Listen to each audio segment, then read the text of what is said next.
कभी कि किसी ने ऐसे आंदोलन कर दिया हो या बहिष्कार कर दिया हो या सत्याग्रह किया हो कि नहीं जी, प्राइज़ जी। मेरे ऊपर कीचड़ उछालना शुरू कर दिया कि आप जैसे लोग डिबेट में आकर के डिबेट का स्तर गिरा देते हैं, सतही रूप से डिबेट करते हैं।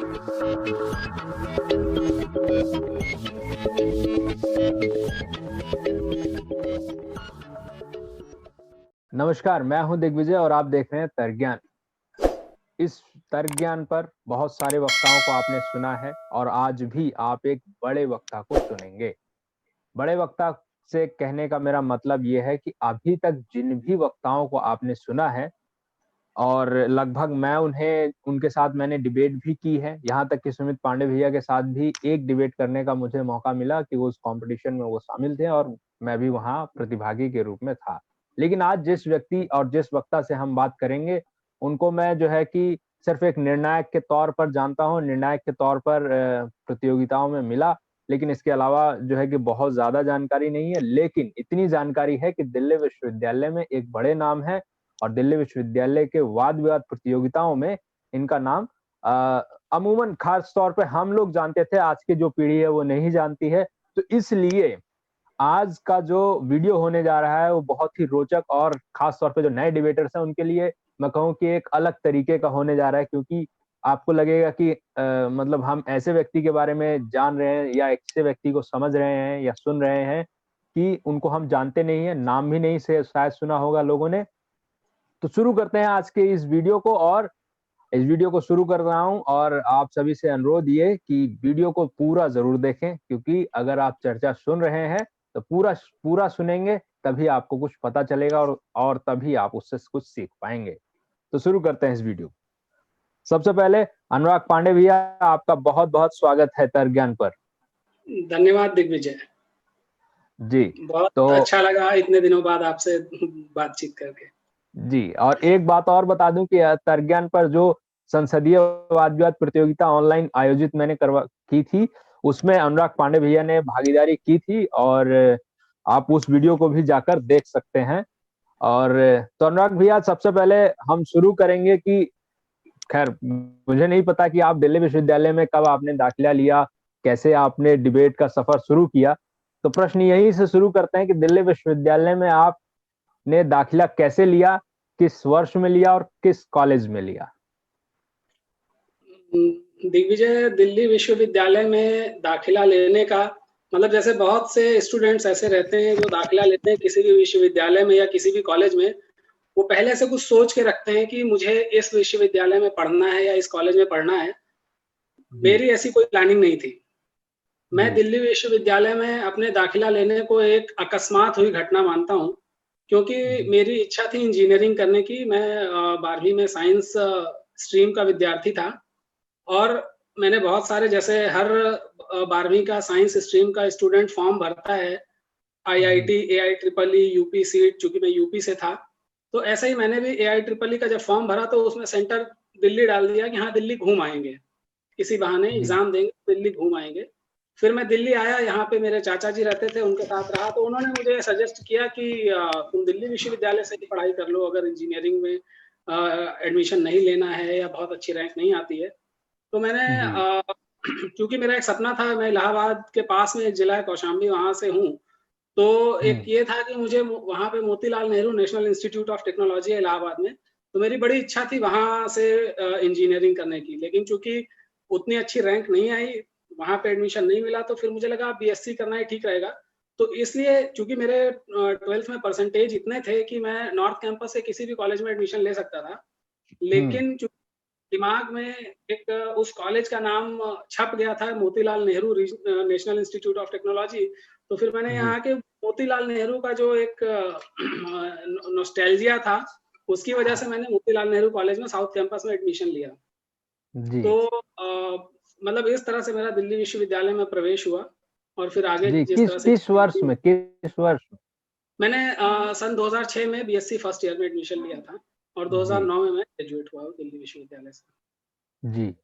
तो आपने एडमिशन ले लिया, तो उस समय की कुछ एडमिशन जैसे आप यहाँ दिल्ली आ गए तो आप तो एंट्रेंस एग्ज़ाम देने के लिए आए हुए थे, लेकिन दिल्ली विश्वविद्यालय में एडमिशन आपने प्राप्त करने में सफलता की।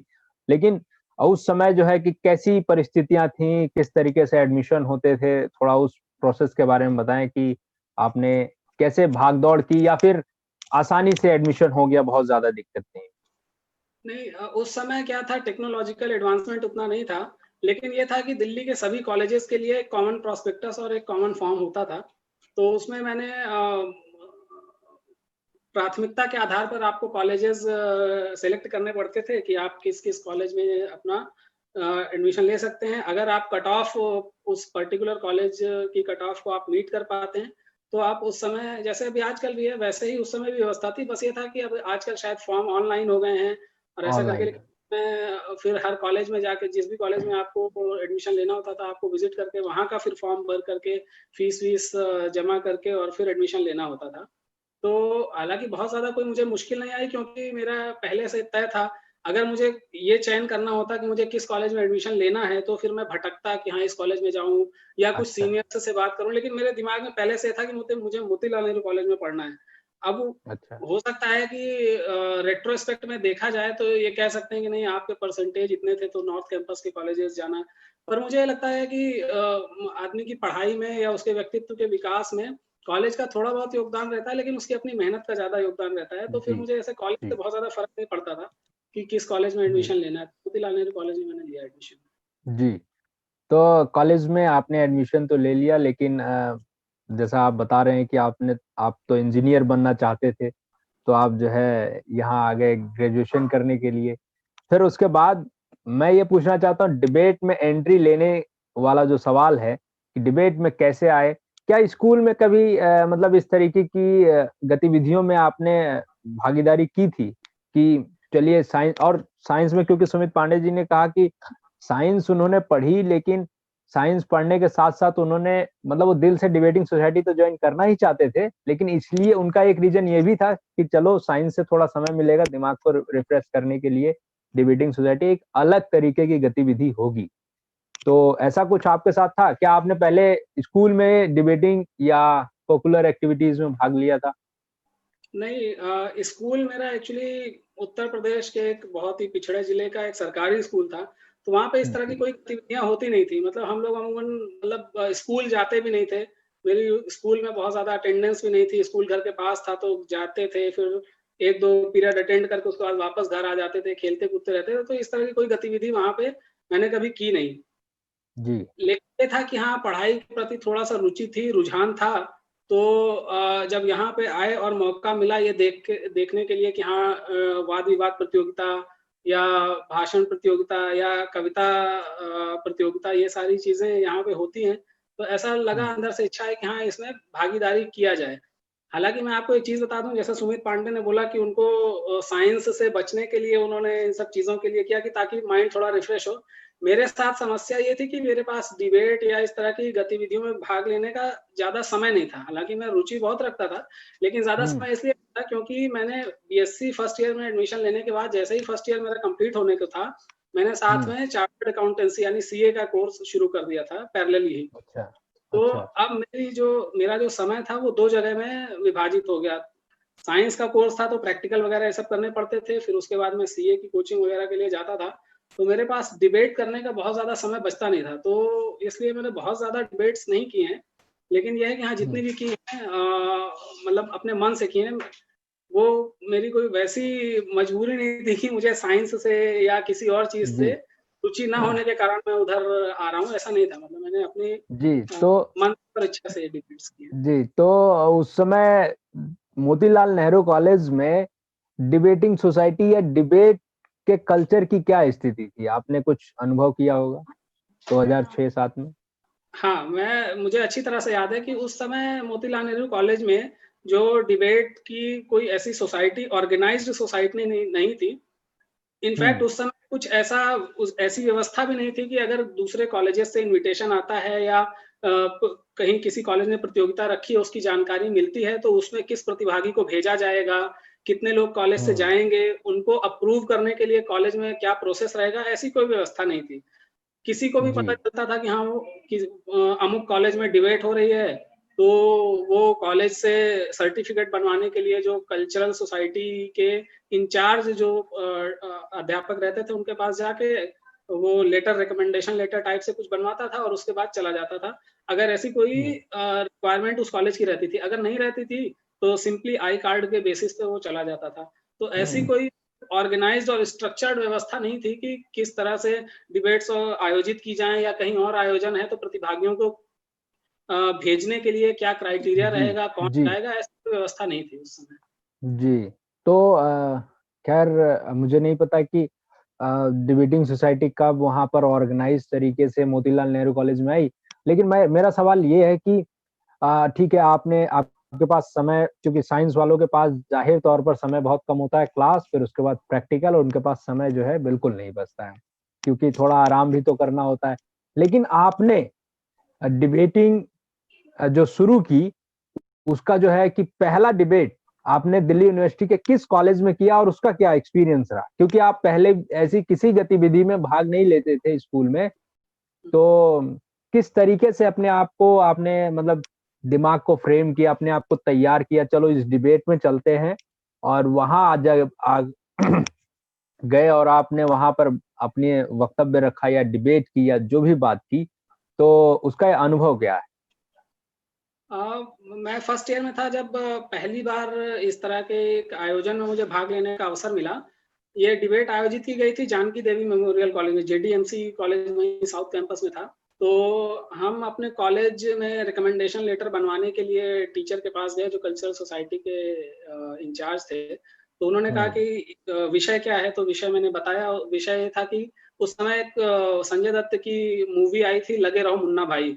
तो उस समय हाँ, गांधीगिरी की बहुत चर्चा थी, तो विषय यही था कि क्या गांधीगिरी आज के समय में भी प्रासंगिक है? ऐसा करके कुछ विषय था। तो मैं उनसे रिकमेंडेशन लेटर बनवाने के लिए गया, तो उन्होंने बोला कि चलो इस विषय पे तुम कुछ बोल के पहले मुझे सुनाओ तो देखें कि तुम वहाँ बोल पाओगे कि नहीं। तो 2-4 लाइनें मैंने बोली, फिर उन्होंने कहा अच्छा ठीक है, रिकमेंडेशन लेटर साइन किया। तो आप सही कह रहे हैं कि मेरे लिए पहला अनुभव था कि किसी इस तरह के आयोजन में जाके भागीदारी करने का। और चूँकि जेडीएमसी साउथ कैंपस एक अच्छा कॉलेज है और मुझे डिबेटिंग सोसाइटी वहाँ की अच्छी उन्होंने ये आयोजन किया था, तो बहुत सारे प्रतिभागी आए थे, कम से कम नहीं तो 60-70 प्रतिभागी रहे होंगे और ऐसे 4 या जी, 5 मिनट का समय था तो एक तो मेरा समय भी बहुत देर में आया, फिर उसके बाद मतलब पहला ऐसा आयोजन था हम लोग दोपहर के टाइम पहुँच गए थे, लेकिन रात में जब फ्री हुए तो कम से कम 8 साढ़े 8 बज गया था। तो मुझे थोड़ा ऐसे आयोजन से अजीब भी लगा और क्या होता है कि जब ये कन्वेंशनल डिबेट आप करते हैं, तो एक जी, सैचुरेशन पॉइंट के बाद फिर तर्क भी वही हर प्रतिभागी आके वही जी, बोलता है। तो ऐसे में जी। मुझे ये लगता था कि निर्णायक किस आधार पर निर्णय करते होंगे। ठीक है, कुछ प्रतिभागी एकदम बहुत ही ज़्यादा अगर खराब नहीं बोले हैं, तो ठीक-ठाक सभी लोग बोलते हैं। तो ऐसे में वो हुँ, लोग कैसे निर्णय करते होंगे? फिर उसके बाद अब अच्छा हर प्रतिभागी को ये लगता है कि मैंने ही सबसे अच्छा बोला है। तो जी। ये सारी चीज़ें मुझे देख के थोड़ा वो एक मेरे लिए पहला अनुभव था, तो बहुत ही अच्छा अनुभव रहा वो।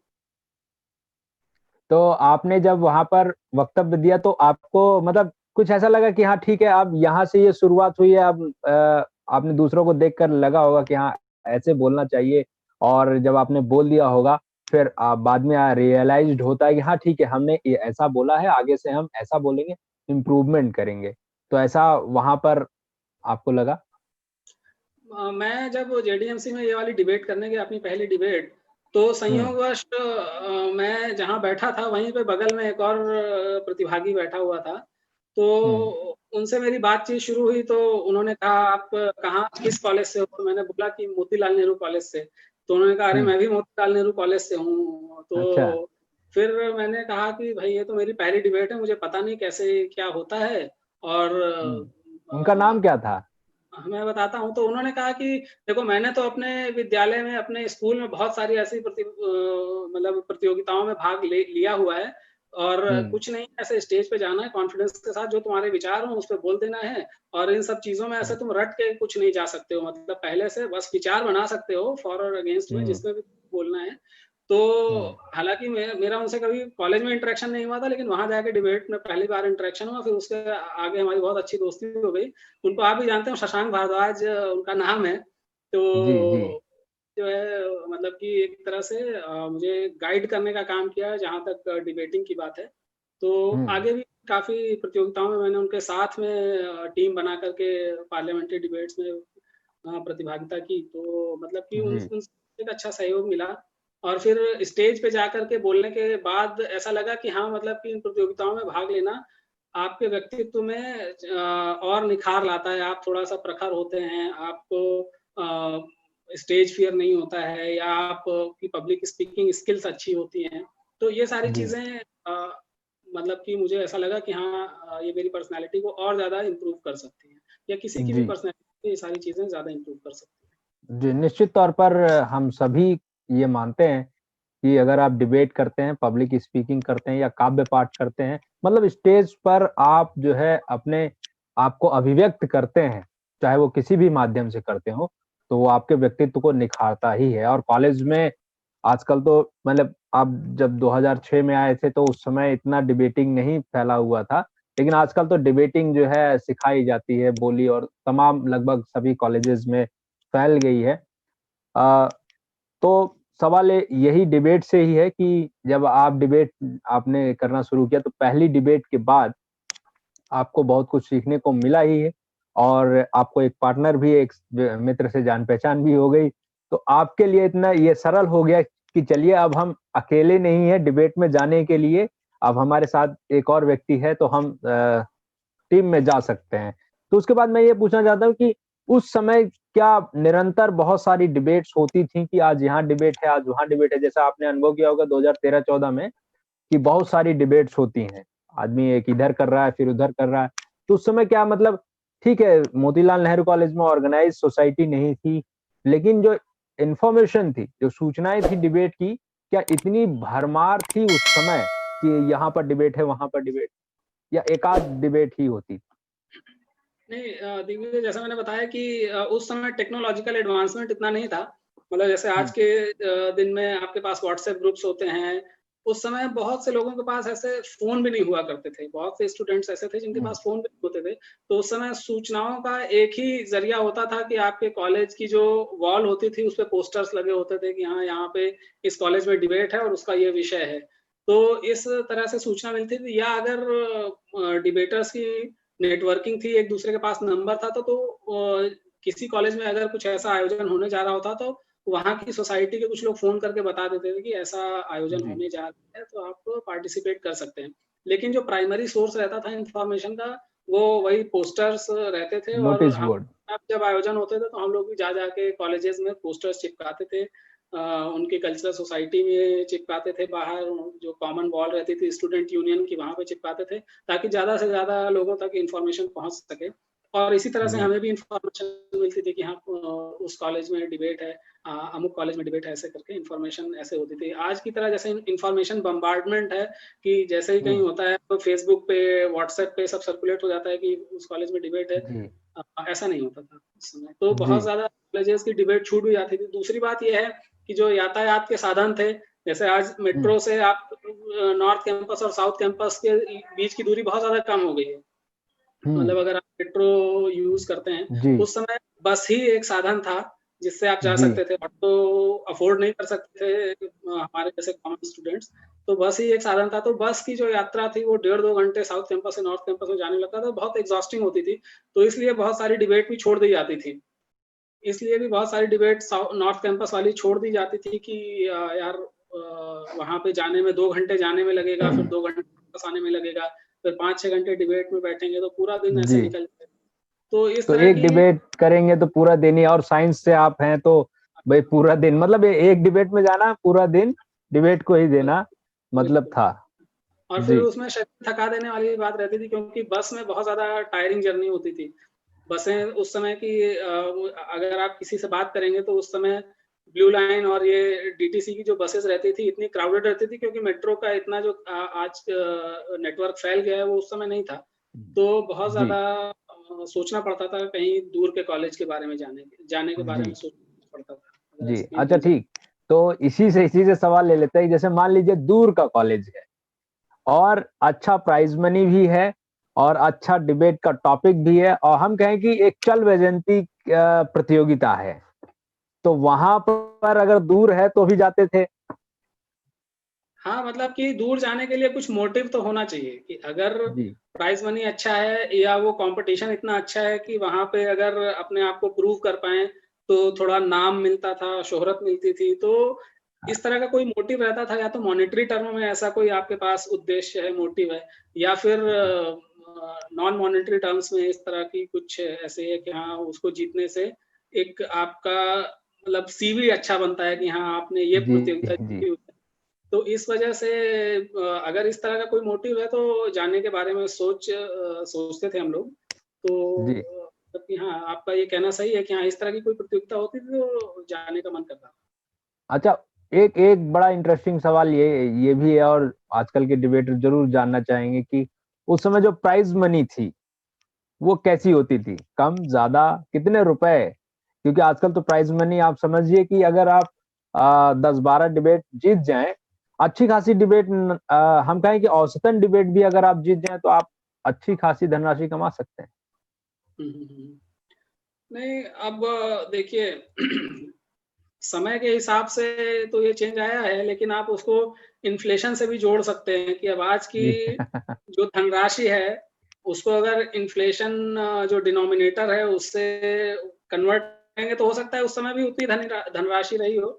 हाँ, लेकिन उस जी। समय भी धनराशियाँ अच्छी हुआ करती थी और लोगों को मोटिवेट करती थी कि हाँ, वहाँ जाएँगे और जीतेंगे तो इतना प्राइज़ मनी मिलेगा। तो हुँ। धनराशियाँ उस समय भी अच्छी हुआ करती थी, उस समय के हिसाब से, उस समय का जो इन्फ्लेशन इंडेक्स रहा होगा उसके हिसाब से अच्छी धनराशियाँ ही हुआ जी। करती थी। जी। चलिए क्योंकि तो अब गंभीर जी। हाँ, जी, जी, मैं आप कह रहा था कि बोलिए। कॉलेज की सोसाइटीज़ यही सोच के धनराशि ऐसे रखती हैं कि लोग आएँ, अट्रैक्ट हों और आएँ प्राइज़ मनी से, वरना अगर थोड़ा कम ही रखेंगी तो फिर लोग जाएँगे नहीं, तो इस वजह से। उस समय भी जी, धनराशियाँ ठीक-ठाक होती थी, पर अगर आज के धनराशि से एब्सोल्यूट टर्म्स में क कंपेयर करेंगे तो हाँ, हो सकता है अगर मान लीजिए आज 7-8 हज़ार रुपए फर्स्ट प्राइज़ होगा, उस समय 1500-2000 ही होता था, लेकिन इन्फ्लेशन से एडजस्ट करेंगे तो आज के हिसाब से ही बैठे थे। ठीक, ठीक। तो महँगाई जैसे-जैसे बढ़ रही है, प्राइज़ मनी भी उसी हिसाब से बढ़ रहा है। जी, बिल्कुल, बिल्कुल। चलिए अब गंभीर मुद्दे की बात करते हैं। डिबेट करते हैं हम लोग सीडी में भी, पार्लियामेंट्री डिबेट में भी हम देखते हैं कि निर्णय आपके फ़ेवर में नहीं आए, आप पूरी मतलब डिबेट में जैसे मान लीजिए कि एक नामी-गिरामी डिबेट में अगर हम जा रहे हैं, हमने पूरा हफ्ते भर से तैयारी की है, प्रैक्टिस किया है डिबेटिंग सोसाइटी में सेशन लगाया है और अभ्यास खूब करके गए हैं और आपने मंच पे बोला भी अच्छा, लेकिन प्राइज़ नहीं मिला आपको और किसी में भी आपका नाम नहीं आया तो स्वाभाविक तौर पर ये निराशा होती है, तो कुछ लोग तो ठीक है चलिए कुछ कमी रही होगी चले आते हैं।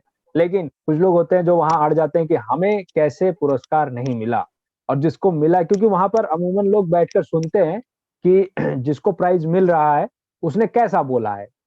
तो क्या आपके समय में ऐसा कोई विवाद खा पहले हम सीडी की बात कर लें कि उस समय सीडी में ऐसा कोई विवाद होता था? हाँ, नहीं मतलब एक-आध बार ऐसा कुछ विवाद हुआ, लेकिन ये है कि ज़्यादातर ऐसे विवाद नहीं होते थे क्योंकि डिबेटर्स उस समय भी और आज भी मतलब मैं बहुत ज़्यादा आज तो इन्वॉल्व नहीं हूँ, लेकिन उस समय भी ऐसे स्पोर्ट्समैन स्पिरिट में ही लेते थे कि अगर हुँ, निर्णायक ने निर्णय दिया है क्योंकि निर्णायक कन्वेंशनल डिबेट में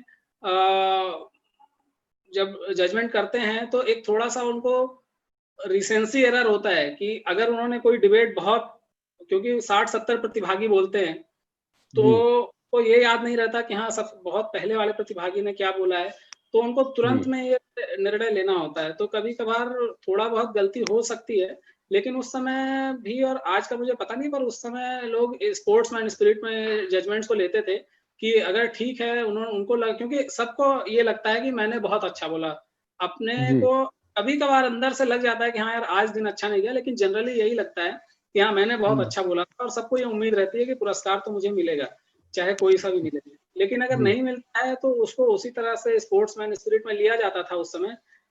लेकिन ये भी मैं कहूँगा कि जो मेरा अनुभव था उस समय का, कि उस समय हुँ, थोड़ा-सा एक रहता था कि जो ऑफ कैंपस कॉलेज होते थे या साउथ कैंपस के हुँ, कॉलेज होते थे, उनका हुँ, चूँकि डिबेट में उतना नाम नहीं था, नॉर्थ कैंपस कॉलेजेस का नाम था, तो लगभग हर हुँ, डिबेट में एक ये पहले से उसको आप पूर्वाग्रह भी कह सकते हैं या कुछ भी कह सकते हैं, कि नॉर्थ कैंपस के ही किसी कॉलेज के डिबेटर को ही प्राइज़ मिलेगा।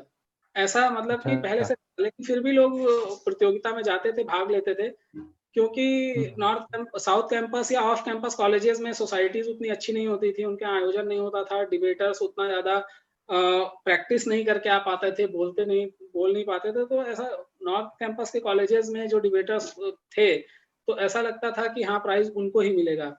तो एक तो ये रहता था, फिर दूसरा ये रहता था कि जहाँ तक जो मैंने अनुभव किया कि उस समय कुछ डिबेटर्स ऐसे होते थे, जिनको प्राइज़ जीतने की ट्रिक पता होती थी कि कैसे प्राइज़ जीता जाए।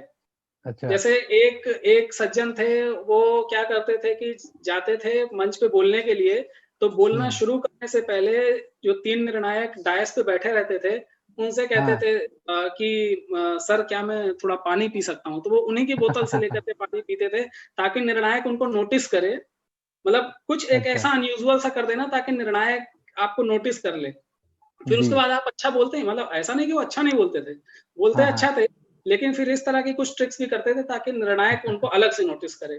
तो इस जी। तरह की चीज़ें होती थीं, लेकिन ये है कि हाँ, उतना बड़ा कोई विवाद नहीं खड़ा हुआ मतलब मेरे सामने कभी कि किसी ने ऐसे आंदोलन कर दिया हो या बहिष्कार कर दिया हो या सत्याग्रह किया हो कि नहीं जी, प्राइज़ नहीं जी, मिला, ऐसा नहीं। लेकिन जी, ये है कि हाँ, थोड़े छोटे-मोटी बातें या फिर प्रतियोगिता खत्म होने के बाद आपस के सर्कल में बातें कि हाँ यार, उसने ज़्यादा अच्छा बोला था, उसको प्राइज़ मिलना चाहिए, ऐसा होता था। लेकिन ऐसा कोई जी, बहुत ज़्यादा बड़ा विवाद कभी मेरे जी, सामने नहीं जी। चलिए तो अब हम जो है संसदीय वाद-विवाद प्रतियोगिता की बात करेंगे कि आप ने कोई ऐसा मैच का अनुभव आपके पास है कि जिसमें आपको लगा हो कि हाँ ठीक है, इसमें हमारे तर्कों को कम तरजीह दी गई और जो सामने वाले तर्क हैं उनको कम थे वो, लेकिन उनको भी ज़्यादा तवज्जो दी गई और उसके अलावा कि आपने जो है कि बहुत सारे संसदीय वाद-विवाद प्रतियोगिताओं के जो निर्णय आपने सुनाए हैं मतलब आप निर्णायक बने हैं, उसमें क्या अनुभव रहा है? इसके बारे में आप थोड़ा बताएँ। नहीं, यहाँ तक जब मैंने पार्लियामेंट्री डिबेट किया, तो ऐसा मेरी कोशिश यही रहती थी कि कहीं कोई ऐसा विवाद ना हो। मतलब हम लोग विवाद ना करें कि हाँ, ऐसा कुछ निर्णायक के प्रति क्योंकि निर्णायकों में ऐसी कोई विद्वेष की भावना नहीं रहती थी, पर ये रहता था कि कहीं अगर ऐसा लग रहा है कि हमारे तर्क अच्छे हैं, तो हम उनको एक ध्यान दिलाने की कोशिश करते थे कि शायद आपने इस तर्क पे हमारे ध्यान नहीं दिया। अगर आपने क्योंकि निर्णायक जब अपना निर्णय सुनाता था तो वो एक्सप्लेन करते थे कि हाँ, पक्ष ने ऐसा कहा, फिर विपक्ष ने ऐसा कहा। अगर उनको जी, हमें लगता था कि किसी एक हमारी बात पे उनका ध्यान नहीं गया और ध्यान दिलाने जैसी ज़रूरत महसूस होती थी, तब हम उनको ध्यान दिलाते थे। लेकिन ऐसा कोई बहुत ज़्यादा बड़ा विवाद नहीं कभी खड़ा किया जिससे मनमुटाव की भावना रहे, ऐसा करके कभी जी, ये नहीं जी, किया। बाकी जहाँ तक जब मैं निर्णायक था, तो भाग्यवश ऐसा कभी नहीं हुआ कि बहुत ज़्यादा किसी प्रतिभागी ने बहुत ज़्यादा विवाद किया हो। क्योंकि एक तो जी, निर्णय सुनाते समय मेरा ये प्रयास रहता था कि हम उसको बहुत अच्छे से एक्सप्लेन करें। अगर जी, किसी प्रतिभागी ने कोई डाउट खड़ा किया है तो उसको भी बहुत अच्छे तरीके से पूरे तथ्यों के साथ और तर्क के साथ हम बताते थे कि तुम्हारे इस तर्क में क्यों कमी है। तो इस वजह जी, से कभी बहुत ज़्यादा कोई बड़ा विवाद नहीं हुआ। हाँ, एक मैच में ऐसा था मैं खालसा कॉलेज में निर्णय मैंने सुनाया तो जो एक एलएसआर की टीम थी, उन्होंने जी, एक तथ्य पे मुझे बोला कि इतिहास से संबंधित विषय था, तो उन्होंने एक तथ्य हाँ, बोला कि आपने निर्णय सुनाते समय ये तथ्य गलत बोला है। तो हाँ, मैंने फिर उनको जो स्रोत और सोर्सेज़ थे, बुक्स थी, उनको उद्धृत करते हुए उनमें दिखाया उनको कि नहीं अभी आप यहाँ सही नहीं बोल रहे हैं। जो मैं तथ्य हाँ, बोल रहा हूँ वही सही है, तो फिर मैंने वो उनको करके दिखाया तो फिर वो मान गए, वरना वो थोड़ा ज़्यादा एग्रेसिव और गुस्सा हो गए थे क्योंकि वो इतिहास की विद्यार्थी थी वो मुझे जो मुझे प्रतिभागी थी वो मुझे इतिहास याद है वो मेरा ही मैच था और मैं था हमारे आशीष कश्यप और मैं और सामने जो है अंजलि और चित्रांशु श्रीवास्तव जी की जो है टीम थी। हाँ, तो उसमें तो उसमें चित्रांशी जी आप थोड़ा-सा गुस्सा हो गई थी ज़्यादा, तो फिर उसके बाद मैंने उनको बताया कि नहीं ऐसा नहीं है। क्योंकि हुँ, इतिहास के अलग-अलग इतिहासकार और क्योंकि इतिहास बहुत ज़्यादा नैरेटिव बेस्ड होता है। तो किसी हुँ, फैक्ट से कोई इतिहासकार अलग नैरेटिव निकालता है, कोई इतिहासकार अलग नैरेटिव निकालता है, तो वो दोनों गलत नहीं हो जाते।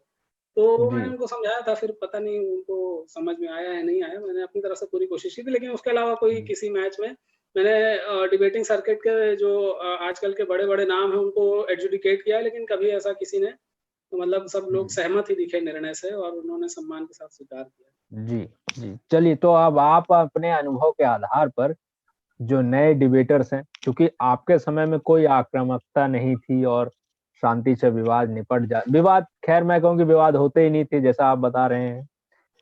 और लेकिन आजकल आप देखेंगे तो विवाद तो होता है कि भई आपने कैसे मेरे तर्कों को जो है कम करके आँका। मैं तो इतना बेस्ट बोल के आया हूँ और फिर वही होता है ना कि जो बोल रहा है, वही सबसे अच्छा अपने आप को मानता है। और फिर खैर हम सीडी की बात करें और सीडी में तो मेरा मानना है कि सीडी में ऐसा कोई विवाद करने का कोई औचित्य नहीं है, लेकिन उसके बावजूद भी विवाद होते हैं। खैर मैं सीडी की बात बाद में करूँगा, लेकिन पार्लियामेंट्री डिबेट में वैसे बहुत सारे बवाल होते हैं, शायद आप भी मतलब आपके साथ नहीं हुआ लेकिन हाँ, जो जिस जगह आप डिबेट करने गए हो, वहाँ पर ऐसा बवाल हुआ हो कि किसी टीम ने जो है कि आरोप लगाए हों और यहाँ तक कि बदतमीज़ी पे भी उतर आए हों। तो उनके लिए हाँ। कोई एक सलाह और सजेशन दें जो नए डिबेटर्स हैं कि कैसे अपने तर्कों को मजबूत करें, अपने व्यक्तित्व को निखारें? नहीं देखिए विवाद वहाँ पे होता है जब अगर आपको ऐसा लग रहा है कि निर्णायक ने बहुत ज़्यादा ही पक्षपाती तरीके से ऐसा कुछ निर्णय दिया है, तो आप विवाद करें और विवाद करने का भी एक तरीका होता है कि आप बदतमीज़ी ना करें। मतलब अगर आपको ऐसा लग रहा है कि निर्णायक पूरी तरह से पक्षपात करते हुए उसने निर्णय सुनाया है, तो आप जी, निर्णायक के सामने अपनी बात रखें क्योंकि निर्णायक को भी अपनी जो रेपुटेशन है, जो उसकी इज़्ज़त है, उसकी परवाह है क्योंकि अगर वो ऐसा पक्षपाती निर्णय देगा, तो सर्किट में उसकी बदनामी होगी और आगे से उसको नहीं बुलाया जाएगा। अगर जी, जैसे आज मुझे अगर पूछा जाता है तो इसलिए निर्णायक के रूप में लोग याद भी रखते हैं, क्योंकि मैंने कभी ऐसा निर्णय नहीं दिया जो कि मतलब कि किसी पूर्वाग्रह से ग्रसित हो। मेरी मेरी एक अगर पार्टिकुलर राजनीतिक विचारधारा भी है, तो भी अगर डिबेट में ऐसा कोई विषय आया जो उससे मेल नहीं खाती, तो मैंने तथ्यों और तर्कों पे ही निर्णय दिए हैं। ऐसा कोई विचारधारा से प्रभावित होकर के ऐसा निर्णय नहीं दिया जाना चाहिए। लेकिन जी, अगर ऐसा कोई निर्णय दे दिया गया है कहीं पर, तो प्रतिभागी को ये ध्यान में रखना चाहिए कि जो वाद-विवाद प्रतियोगिता की एक गरिमा है, उसको बनाए रखे क्योंकि अगर निर्णायक ने ऐसा पक्षपाती निर्णय दिया है, तो फिर उसकी खुद की ही उसमें बदनामी है और जी, उसकी खुद की जो रेपुटेशन है वो प्रभावित होती है। फिर जी, दूसरा ये कि आप डिबेट किस उद्देश्य से करने जा रहे हैं, ये भी महत्व रखता है। अगर आप डिबेट इस उद्देश्य से करने जा रहे हैं कि आपको प्राइज़ मनी ही जीतना है और आप वो नहीं जी, जीतते हैं, उद्देश्य की पूर्ति नहीं होती है, तो आपको गुस्सा आता है, आप उस बात को ईगो जी, पे लेते हैं। लेकिन अगर आप डिबेट इस उद्देश्य से करने जा रहे हैं कि हाँ, मेरा ज्ञान बढ़ेगा क्योंकि आप हर विषय में पारंगत नहीं हो सकते हैं। जैसे अगर मैं कहूँ कि अगर कोई आर्ट्स का विद्यार्थी है, दर्शन शास्त्र का विद्यार्थी है, तो अगर उस तरह से सॉफ्ट विषय आएँगे, तो उसमें वो ज़्यादा अच्छा बोलेगा। लेकिन कोई अगर इकोनॉमिक्स का विद्यार्थी है और अर्थव्यवस्था से रिलेटेड कोई विषय आएगा, तो वो उसमें ज़्यादा अच्छा बोलेगा। तो जी, जब आप एक किसी विषय के विद्यार्थी होते हैं और डिबेट किसी दूसरी टॉपिक पे होता है, तो फिर आपका उसमें ज्ञान बढ़ता है। तो आपका उद्देश्य ये रहता है कि जी, ज्ञानवर्धन के लिए जा रहे हैं, अपने व्यक्तित्व को निखारने के लिए जा रहे हैं क्योंकि आप अच्छा बोलते हैं, आपको अंदर से अच्छा लगता है, आपका जो पर्सनैलिटी है वो निखर के सामने आती है, आपकी पब्लिक स्पीकिंग स्किल्स अच्छी होती हैं, आप सामने वाले से कुछ सीखते हैं, निर्णायक के अनुभवों से आप कुछ सीखते हैं। तो अगर ये उद्देश्य है तो आपको डिबेट के निर्णय आपके पक्ष में नहीं है तो भी आपको कभी गुस्सा नहीं आएगा। आपको हो सकता है जी, थोड़े टाइम के लिए निराशा हो, लेकिन आपको ऐसा गुस्सा नहीं आएगा कि आप वहाँ पे बखेड़ा खड़ा कर दें या बवाल कर दें या निर्णायक से उल्टा-सीधा बोलने लगे। मेरे नज़र में 1 आध 2 बार ऐसे वाक़ये हुए, जहाँ पे जी, चूँकि अब वक्ता की शैली भी बहुत एग्रेसिव रहती थी, आक्रामक रहती थी, तो उसको देख के ही लगता था कि अगर निर्णय इसके पक्ष में नहीं जाएगा, तो मतलब उसको वो ईगो पे ले लेता था। तो ऐसा एक जी, बार हमारे निर्णायक आशु मिश्रा जी थे, मतलब उस डिबेट कॉम्पिटिशन में मैं भी निर्णायक था, आशु मिश्रा जी भी थे। तो आशु मिश्रा जी, एक रिस्पेक्टेबल डिबेटर रहे हैं, उनके निर्णय पे बहुत ज़्यादा प्रश्न चिन्ह नहीं लगाया जा सकता, लेकिन फिर भी एक प्रतिभागी जो कि अपनी डिबेटिंग सर्किट में आक्रामक शैली के लिए बहुत ज़्यादा जाने जाते थे, उन्होंने उनको जी, उल्टा-सीधा कहना शुरू कर दिया। तो फिर वहाँ पे हम लोगों ने समझाया कि भई ठीक है, तुम भी बहुत अच्छी डिबेट करते हो, बहुत ज़्यादा डिबेट जीते हो, लेकिन फिर भी एक आशु मिश्रा जी को ऐसी तुमसे कोई व्यक्तिगत दुश्मनी तो है नहीं कि तुमको जी, ज़बरदस्ती हरा देंगे। उनके हुँ, चूँकि डिबेट का निर्णय हमेशा सब्जेक्टिव रहना मतलब रहने की टेंडेंसी ज़्यादा होती है। तो जी, उन्होंने अपने विवेक के आधार पे निर्णय दिया है, तो आप उसका सम्मान कीजिए, वरना फिर हुँ। आपकी भी उसमें रेपुटेशन खराब होती है कि आप जहाँ जाते हैं ऐसा बखेड़ा करते हैं, बवाल करते हैं। तो इस तरह जी, से एक आध अनुभव होते हैं, लेकिन जनरली लोग अच्छा ही डिबेट करते हैं और जनरली निर्णय भी अच्छे ही रहते हैं। पर कभी जी, एक आध 2 अपवादों के रूप में ऐसे एक आध 2 घटनाएँ सामने आ जाती जी। चलिए तो अब छोटे-छोटे कुछ सवाल लेते हैं और उसके जवाब लेंगे कि आपके जो भी आपने डिबेट की, उसमें सबसे बेस्ट डिबेट आपकी कौन-सी? हैं। मतलब जो मैंने निर्णायक के रूप में की या जो मैंने नहीं, जो आपने प्रतिभागी के रूप प्रतिभागी के रूप में मुझे अगर ऐसा सबसे अच्छी डिबेट के लिए पूछोगे आप, तो मैं एनएसपी में जो फाइनल था, हालाँकि वो फाइनल हम लोग जीत नहीं पाए थे, लेकिन जो हुँ, सेमीफाइनल में हारी हुई टीमें बैठी थी या और जो लोग श्रोता के रूप में सुन रहे थे, उनको हुँ, उन्होंने मतलब एकदम हम लोगों को कांग्रेचुलेट टाइप से कर दिया था कि आप ही जीत रहे हैं। लेकिन जी, दुर्भाग्यवश हम लोग वो नहीं जीत पाए और बड़े हुँ, सूक्ष्म अंतर से 7-6 के मार्जिन से हम लोग उसमें जी, हार गए वो डिबेट। लेकिन उस हुँ, डिबेट का टॉपिक भी ऐसा था और उस डिबेट में बोलने के बाद मतलब ऐसा लगा कि हाँ, बहुत अच्छे तरीके से उस दिन हमारा परफॉर्मेंस था। हालाँकि जीत नहीं पाए, लेकिन वो एक यादगार डिबेट रही, क्योंकि उसमें सामने वाली टीम भी जी, बहुत अच्छी थी, बहुत ही अच्छे वक्ता थे और उनसे मैच करके हमें भी बहुत अच्छा लगा और बोल करके उस जी, दिन बहुत अच्छा लगा। लेकिन ये कि हाँ, मतलब परिणाम हमारे पक्ष में नहीं आया, लेकिन फिर भी वो एक बहुत यादगार डिबेट थी। जी। तो कोई ऐसा एक्सपीरियंस रहा हो जो सबसे खराब रहा हो, लगा हो कि डिबेट करना और इसमें समय देना एक तरीके से और क्लासेस जो हमारी साइंस की छूटती हैं, उसकी वजह से बहुत निराशा उत्पन्न हुई हो किसी ऐसी डिबेट में?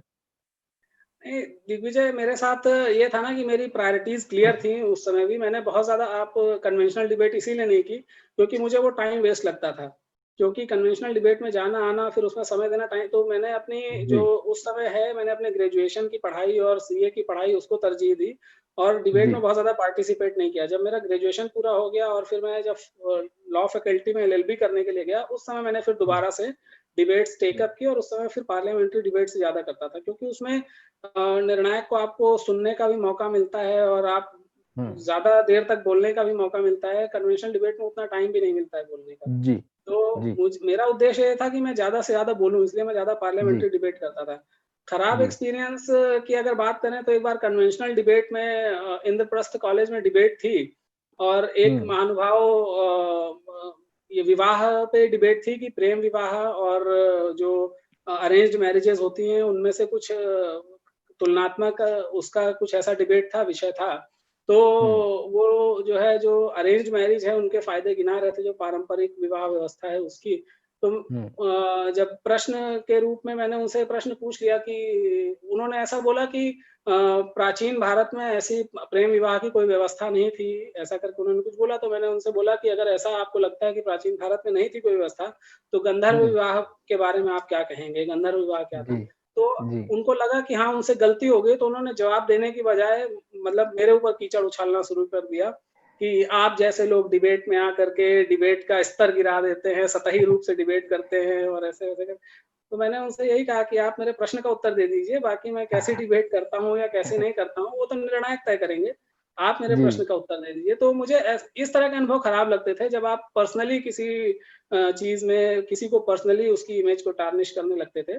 तो मुझे ऐसा जी, लगता था जी, कि डिबेट को इतना भी क्या ईगो पे और ले लेना कि आप सामने वाले के ऊपर कीचड़ उछालने लगे पर्सनली। अगर आपके पास जवाब है, तो दीजिए, नहीं है जी, तो जो भी आपको कहना है कहिए, लेकिन इस तरह से मड स्लिंगिंग मत कीजिए।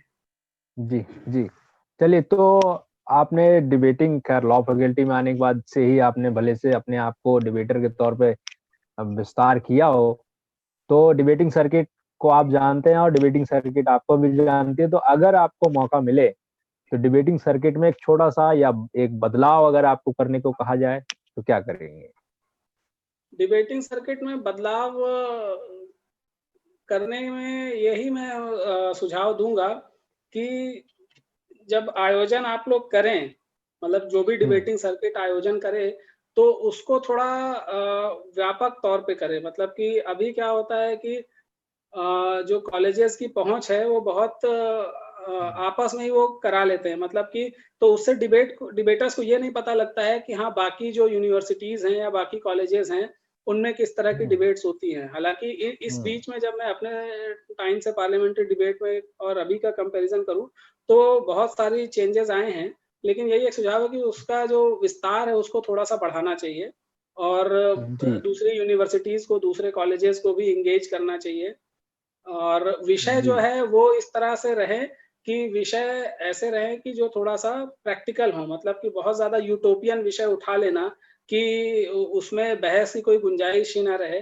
तो इस तरह के विषय उठा लेना हुँ, भी बहुत ज़्यादा आजकल के डिबेट्स में ये चलन मैंने देखा है कि विषय को यूनिक रखने की होड़ में वो कुछ ऐसा विषय चुन लेते हैं, जिसमें या तो बहस की गुंजाइश नहीं होती है या फिर उस विषय का कोई बहुत ज़्यादा प्रैक्टिकल यूटिलिटी नहीं होती है। अगर आप जी, समाज में हैं, तो समाज से रिलेटेड कुछ ऐसे विषय जो कि समसामयिक हों, इस तरह के विषय उठाने चाहिए मेरे हिसाब जी, से। जी।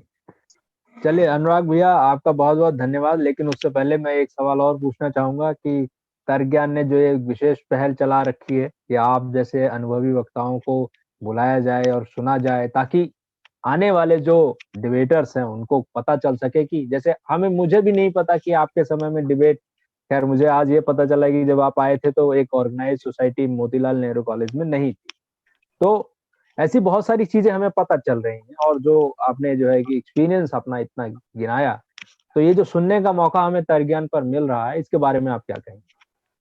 नहीं, ये आपकी बहुत अच्छी पहल है। इससे क्या है कि एक जो पुराने डिबेटर्स और नए डिबेटर्स में जो एक जनरेशनल गैप आ गया था, उसको हुँ, आप भरने की, पाटने की कोशिश कर रहे हैं।